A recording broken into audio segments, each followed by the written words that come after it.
يا مساء الفل، ازيكم؟ عاملين ايه؟ يا رب تكونوا بخير. النهارده هنعمل كيكه الفروتي القمر. دي كيكه مناسبه جدا للصيف، منعشه جدا.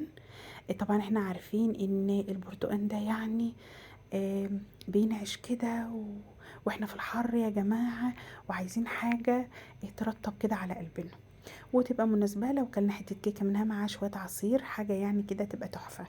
هنبتدي كده ونقول بسم الله. في بولة هنزل بأربع بيضات، عليهم رشة من الفانيليا أو ظرف من الفانيليا، ومعايا كوباية وربع من السكر. أنا طحنتهم يا جماعة لأن كانوا حبيباتهم كبيرة شوية، فقلت هيتعبوني في الضرب. هنضرب بقى بمضرب يدوي أو مضرب كهرباء، بس طولي بالك بقى كده في الضرب، احنا عايزين الكيكة بتاعتنا تطلع مظبوطة كده وهشة ومرتفعة. تمام.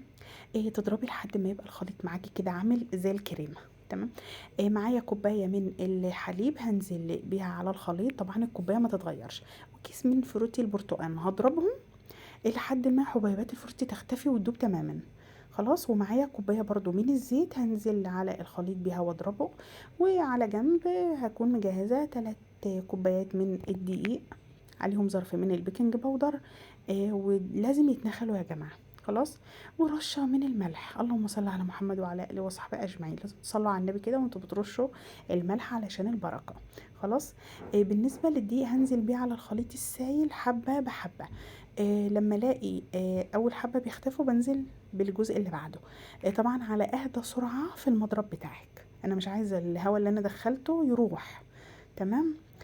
حبة حبة كده، وبجهز صينية مدهونة زيت وفيها رشة من الدقيق، وبنزل بالخليط بتاعي. بكون مسخنة الفرن وبدخلها فرن رف أوسط درجة حرارة 180. وقعدت تقريبا 35 دقيقة وطلعت كده زي الفل، زي ما انتوا شايفين طالعة تحفة ومستوية جدا. ريحتها كانت قلب الدنيا. محدش هيصدق خالص ان انت عاملاها بكيس فروتي. ريحته رهيبة يا جماعة، مناسبة جدا مع الشاي ومع اللبن مع العصير. في الحر اللي احنا فيه ده مناسبة جدا تتاكل ساقعة. لو عندك عصير برتقال ممكن تسقسقي عليها برتقال، تضيفي عليها اي اضافات على الوش. انا استكفيت بيها كده يا جماعة، ولما بردت قطعتها زي ما انتوا شايفين طالعة ما شاء الله. شفتوا الخرطة؟ طبعا ضرب البيض مع السكر في الاول ويعمل فوم كده بيديكي نتيجه هايله في الكيكه. شوفوا يا جماعه ما شاء الله ما شاء الله، لونها يجنن وريحتها تجنن.